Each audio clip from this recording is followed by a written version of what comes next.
My first aim, I would say, is to create the atmosphere, the awareness, the opportunity of being someone that will be able to give back to my country and to my people, especially the youth, because my solar circumnavigation is the aim to being the first Grenadian to sail solo around the world.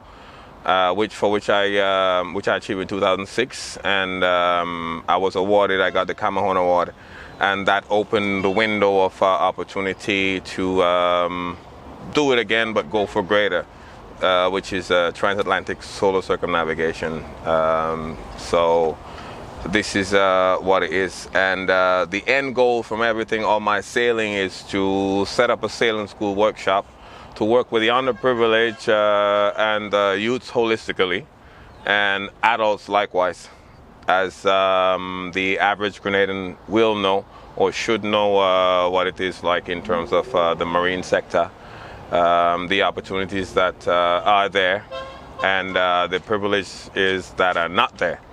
And with my skill, my knowledge, which I've acquired over the years working on the sea, which I would like to use that to inspire, motivate, and empower the youths, give them an alternative to a better future by teaching them life skills.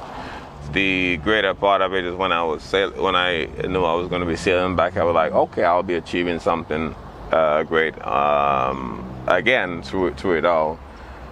So I was really satisfied, but I'm still looking forward to the circumnavigation sailing around the world. That is the bigger picture. My intention, again, was to, when I got to the Azores, actually when I went across the Atlantic, I was hoping that I would be able to muster the support over there. Then I would have sailed from there, come back down to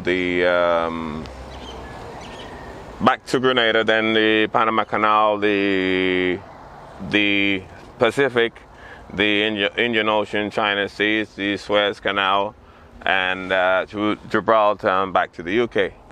Yeah, that's what I was thinking about. But still, I cannot decide unless I have what it takes.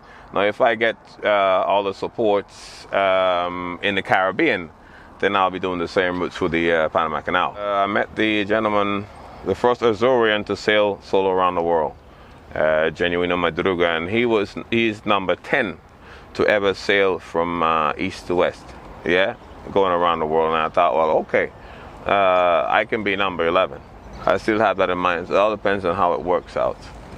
Apart from on the sea, my life has always been a great challenge, and there were times I didn't have any backup in any way in terms of me having things in place, but it was because God Almighty.